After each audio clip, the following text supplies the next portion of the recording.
اعوذ باللہ من الشیطان الرجیم بسم اللہ الرحمن الرحیم۔ تفسیر تبیان القرآن جلد نمبر 1 صفحہ نمبر 135۔ احباب ذی وقار، آپ دیکھ رہے ہیں ہمارا یوٹیوب چینل تبیان القرآن۔ اس میں ہم پیش کر رہے ہیں حضرت علامہ غلام رسول سعیدی رحمۃ اللہ تعالی علیہ کی تحریر کردہ تفسیر تبیان القرآن۔ سلسلہ پہنچا ہے سورۃ فاتحہ کے اسماء گرامی تک۔ سورۃ فاتحہ کے ناموں کے حوالے سے سلسلہ جاری ہے۔ گزشتہ ویڈیو میں آپ سماعت فرما چکے ہیں کہ 2 نام ایسے جو بیان کیے گئے۔ تیسرے نام کے حوالے سے علامہ غلام رسول سعیدی صاحب رقم طراز ہیں، فرماتے ہیں اس سورت کا نام سورۃ الحمد بھی ہے، یعنی سورۃ الحمد۔ یہ اس سورت کا نام اس لیے رکھا گیا کیونکہ اس سورت میں اللہ تعالیٰ کی حمد بیان کی گئی ہے اور ارشاد فرمایا گیا الحمدللہ رب العالمین۔ تو جیسے اس سورت میں لفظ حمد آیا ہے، اسی وجہ سے اس سورت کا نام بھی الحمد ہے۔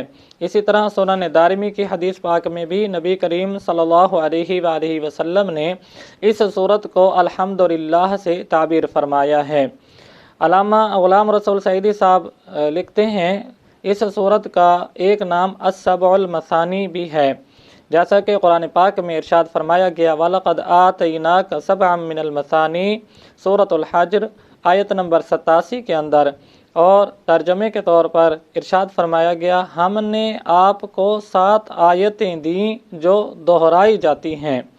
امام بخاری نے روایت کیا ہے رسول اللہ صلی اللہ علیہ وآلہ وسلم نے فرمایا الحمدللہ رب العالمین السبع المثانی ہے، اور وہ قرآن عظیم ہے جو مجھے عطا کیا گیا۔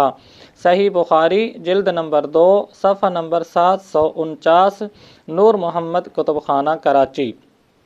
سنن دارمی کی حدیث پاک میں بھی نبی کریم صلی اللہ علیہ وآلہ وسلم نے اس سورت کو السبع المثانی فرمایا۔ اس سورت کو السبع اس لیے فرمایا گیا کیونکہ اس میں 7 آیتیں ہیں، اور المثانی فرمانے کی کئی وجوہات ہیں۔ ایک وجہ یہ ہے کہ اس سورت کے نصف میں اللہ تعالیٰ کی ثنا ہے اور نصف میں اللہ تعالیٰ سے دعا مانگنا ہے۔ اسی طرح ایک وجہ یہ بھی ہو سکتی ہے کہ نماز میں 2 رکعتیں ہوتی ہیں اور ہر دونوں رکعتوں میں سورۃ فاتحہ کو پڑھا جاتا ہے۔ اسی طرح ایک وجہ یہ بھی ہے کہ یہ سورت 2 بار نازل کی گئی، اس وجہ سے اس کو مثانی کہا جاتا ہے۔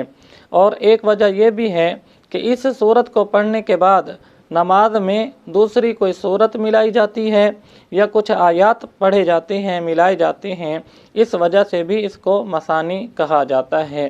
اس اعتبار سے یہ السبع المثانی ہو جاتی ہے۔ اس سورت کا ایک نام ام الکتاب بھی رکھا جاتا ہے۔ سنن دارمی کی حدیث پاک میں ہی حضور پاک صلی اللہ علیہ وآلہ وسلم نے اس کو ام الکتاب فرمایا ہے۔ اور ایک اور حدیث پاک بھی امام بخاری نے نقل کی ہے، حضرت ابو سعید خدری رضی اللہ تعالیٰ عنہ کا وہ واقعہ جو آپ نے کسی دیہاتی شخص پر کچھ پڑھ کر دم کیا اور اس دیہاتی آدمی کو بچھو نے کاٹ دیا تھا، تو آپ نے کچھ پڑھ کر دم کیا تو وہ صحیح ہو گیا، تندرست ہو گیا۔ تو آپ سے پوچھا گیا کہ آپ نے ایسا کیا پڑھا؟ تو آپ نے فرمایا میں نے تو صرف ام الکتاب پڑھ کر دم کیا ہے۔ صحیح بخاری جلد نمبر 2 صفحہ نمبر 749۔ پتہ چلا کہ اس سورت کو ام الکتاب بھی کہا جاتا ہے۔ ایک نام سورۃ الوافیہ بھی ہے، یعنی اس سورت کا نام وافیہ بھی ہے۔